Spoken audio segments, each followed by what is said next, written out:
दोस्तों आपका हमारे चैनल डीकेएस गाइड में बहुत बहुत स्वागत है। तो इस वीडियो में डिस्कस करेंगे बहुत ही शानदार मल्टी कैप म्यूचुअल फंड्स के बारे में। मल्टी कैप फंड्स उन लोगों के लिए काफ़ी अच्छे रहते हैं जो अपना पैसा लार्ज कैप, मिड कैप और स्मॉल कैप सब कंपनीज में इन्वेस्ट करना चाहते हैं और अपना पोर्टफोलियो अच्छी तरह से डाइवर्सिफाइड करना चाहते हैं। दोस्तों मल्टी कैप फंड्स अपना 75% का इन्वेस्टमेंट इक्विटी में करते हैं, जिसमें से मिनिमम 25% का एलोकेशन लार्ज कैप में रहता है, 25% का मिड कैप में और 25% का स्मॉल कैप में। तो हमें एक ही फंड के द्वारा लार्ज कैप, मिड कैप और स्मॉल कैप कंपनीज में निवेश करने का बेनिफिट मिल जाता है और इस तरह के फंड को moderate to high risk category में रखा जाता है। तो जिनका इन्वेस्टमेंट होराइजन 5 साल से ज़्यादा है, जिनका फोकस लॉन्ग टर्म में वेल्थ क्रिएट करना है या चाइल्ड एजुकेशन के लिए फ़ंड सेव करना है या फिर अपने रिटायरमेंट के लिए फ़ंड सेव करना है, उनके लिए मल्टी कैप फंड्स अच्छा ऑप्शन माना जाता है। और अभी पिछले कुछ दिनों से मार्केट में कंटिन्यूस गिरावट देखने को मिल रही है, तो उसके चलते बहुत से मल्टी कैप फंड्स भी करेक्ट हुए हैं। और कोई भी फंड में निवेश करने का सही टाइम तब होता है जब कोई फंड अपने हाई से 4%, 5% या उससे भी ज़्यादा करेक्ट हो गया हो। और SIP के लिए तो कभी भी हम शुरुआत कर सकते हैं। तो चलिए अब उन म्यूचुअल फंड्स को चेक करते हैं। फोर्थ म्यूचुअल फंड है HDFC मल्टी कैप फंड। ये बहुत ही शानदार फंड है जो दिसंबर 2021 को लॉन्च हुआ था और तब से इस फंड ने 18.28% CAGR प्रोवाइड किए हैं और 3 साल में 21% CAGR। दोस्तों इस फंड ने 20.88 का हाई बनाया था और फिर वहाँ से इसमें 20% की करेक्शन भी देखने को मिली थी। तो मार्केट के एकदम ख़राब टाइम पर इस तरह के फंड 20% तक भी टूट सकते हैं। इस चीज़ को भी ध्यान में रखना चाहिए। अभी यही फंड नहीं बल्कि स्मॉल कैप और मिड कैप फंड तो 24-25% तक करेक्ट हुए थे। फिर लार्ज कैप फंड भी 15-16% तक करेक्ट हुए थे। तो इस तरह की करेक्शन से हमें घबराना नहीं चाहिए और पैनिक होकर फंड को रिडीम नहीं करना चाहिए, क्योंकि अगर फंड में गिरावट होती है तो फिर उसमें रिकवरी भी जल्दी देखने को मिल जाती है। इस फंड का साइज़ 18,270 करोड़ का है, जो काफ़ी अच्छा है। रेटिंग इसकी 4 स्टार की है। SIP और लमसम के लिए इस फंड में 100 रुपये से शुरुआत कर सकते हैं और इसमें टोटल कंपनीज 242 है। तो काफ़ी ज़बरदस्त डाइवर्सिफिकेशन इसमें किया गया है। तो केवल एक फंड के जरिए हमारा पैसा सीधा 242 कंपनीज में इन्वेस्ट होता है, जिससे रिस्क लेवल बहुत ही कम हो जाता है, क्योंकि हमारे पैसे को डूबने के लिए 242 कंपनीज को डूबना पड़ेगा, जो पॉसिबल नहीं है। दोस्तों इसका इक्विटी में 97.9% का एलोकेशन है, कैश में 1.7% और रियल एस्टेट में 0.5%। उसके अलावा अल्फ़ा इस फंड का 5 का है, जो काफ़ी बढ़िया है। 5% के साथ में इस फंड ने अपने कैटेगरी एवरेज को बीट किया है और ये एक अच्छे फंड की निशानी होती है। बीटा 0.95 का है, जो 1 से कम है। 1 से कम बीटा को लेस वोलेटाइल कहा जाता है और 1 से ज़्यादा बीटा को हाई वोलेटाइल माना जाता है। बाकी PE रेशियो फंड का 24.43 का है और PB रेशियो 3.24 का है। तो वैल्यूएशन भी इसकी नॉर्मल है। बात करें इस फंड के एक्सपेंसेस की, तो इसका एक्सपेंस रेशियो 0.73% का है और एग्जिट लोड 1% है अगर 1 साल से पहले इसे रिडीम करते हैं तो।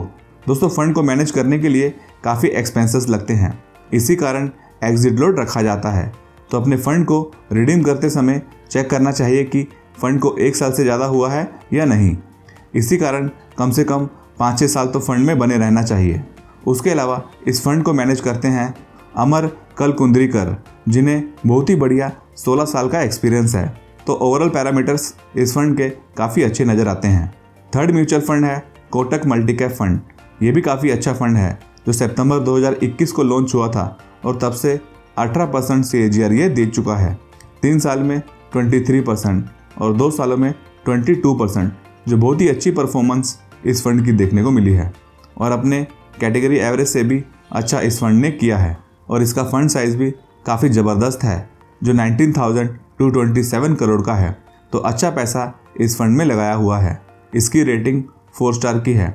मिनिमम SIP और लमसम के लिए इसमें 100 रुपीज़ है और इस फंड में टोटल 71 कंपनीज अवेलेबल है और इसका 41.25% का एलोकेशन लार्ज कैप कंपनीज में है, मिड कैप में 16.43% और स्मॉल कैप में 22.13% का एलोकेशन है। तो बड़ी कंपनीज में इसका सबसे ज़्यादा एक्सपोजर है, तो अच्छा बैलेंस इसको किया गया है। इक्विटी में इसका 99% का एक्सपोजर है, कैश में 0.6% और डेट में 0.4%।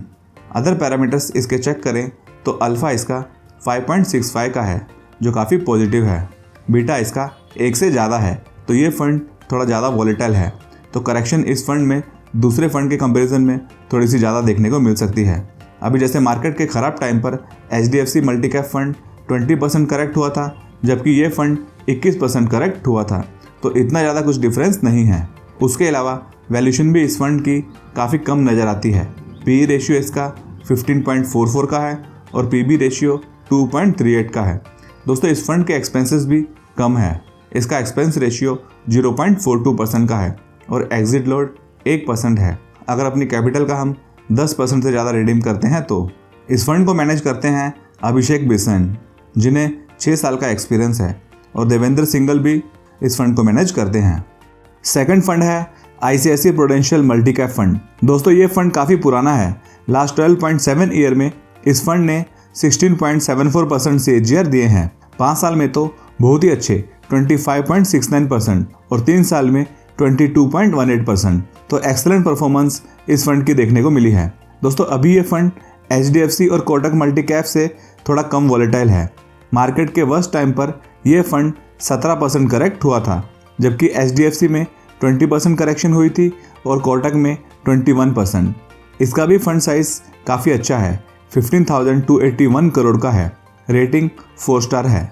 मिनिमम SIP इसमें 100 रुपीज़ की है और लमसम के लिए 5,000 रुपीज़ है, और इस फंड के अंदर टोटल 152 कंपनीज है। दोस्तों अल्फ़ा इसका 3.85 का है जो कि ठीक है, लेकिन HDFC और कोटक मल्टी कैप फंड से थोड़ा सा कम है, तो रिटर्न्स इस फंड ने थोड़े से उनसे कम दिए हैं। बीटा 0.83 है, जो ये फंड कम वॉलेटाइल है।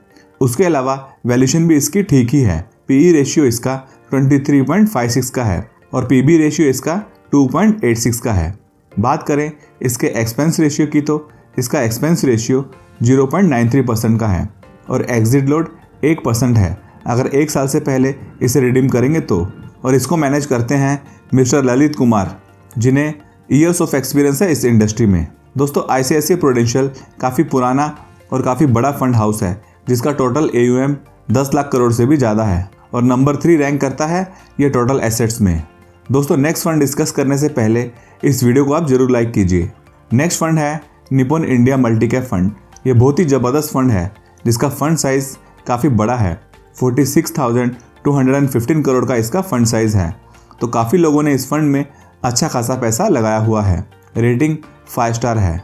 इसमें मिनिमम SIP 100 रुपीज़ है और लमसम के लिए भी केवल 100 रुपीज़ है, और टोटल कंपनीज इसके अंदर 129 है। उसके अलावा इस फंड की परफॉर्मेंस भी काफ़ी कमाल की देखने को मिली है। दूसरे फंड से इस फंड ने काफ़ी बेटर परफॉर्म किया है। पिछले 5 साल में इस फंड ने 31.38% CAGR दिए हैं, जो काफ़ी अच्छे हैं, और 3 साल में 24.37%। अभी अल्फ़ा इसका बहुत ही अच्छा 6.46 का है, तो इस फंड ने दूसरे फंड से काफ़ी अच्छा करके दिखाया है। दोस्तों निपॉन इंडिया के काफ़ी सारे फंड ने बहुत ही अच्छा किया है पास्ट में, जैसे कि इनका स्मॉल कैप फंड हो या फिर मिड कैप फंड हो, सब फंड ने एक्सेलेंट परफॉर्मेंस दी है। और बीटा इसका 0.84 है, तो बीटा भी इसका दूसरे फंड से कम है, तो ये फंड गिरता भी ज़्यादा नहीं है और ग्रोथ भी इसमें अच्छी देखने को मिलती है, तो काफ़ी बढ़िया तरीके से इस फंड को मैनेज किया गया है। बाकी PE रेशियो इसका 29.93 का है और PB रेशियो 4.16 का है, तो वैल्यूशन भी इसकी ठीक ही है। दोस्तों अगर कोई फंड इतना अच्छा करता है तो उसके पीछे उसके फंड मैनेजर भी एक्सपीरियंस देखने को मिलेंगे। इस फंड को 3 लोग मैनेज करते हैं, दैट इज़ शैलेश राजभन, आशुतोष भरगावा और किंजल देसाई, जो काफ़ी एक्सपीरियंस्ड है। इस फंड का एक्सपेंस रेशियो 0.72% का है और एग्जिट लोड इसमें 1% का है।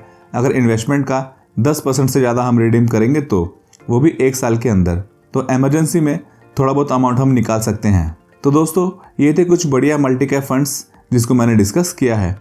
अगर आप इनमें से कोई भी फंड में SIP या लमसम करना चाहते हो तो आप एसेट प्लस के थ्रू इन्वेस्टमेंट कर सकते हो। अगर आपको कोई दिक्कत आती है या कोई फ़ंड के बारे में आप मुझसे पूछना चाहते हो तो आप मुझे व्हाट्सएप द्वारा मैसेज कर सकते हो। दोस्तों मैं एक AMFI registered mutual fund distributor हूँ, तो वीडियो को लाइक कर दीजिए। अगर चैनल को आपने सब्सक्राइब नहीं किया है तो चैनल को भी ज़रूर सब्सक्राइब करें। Thanks for watching.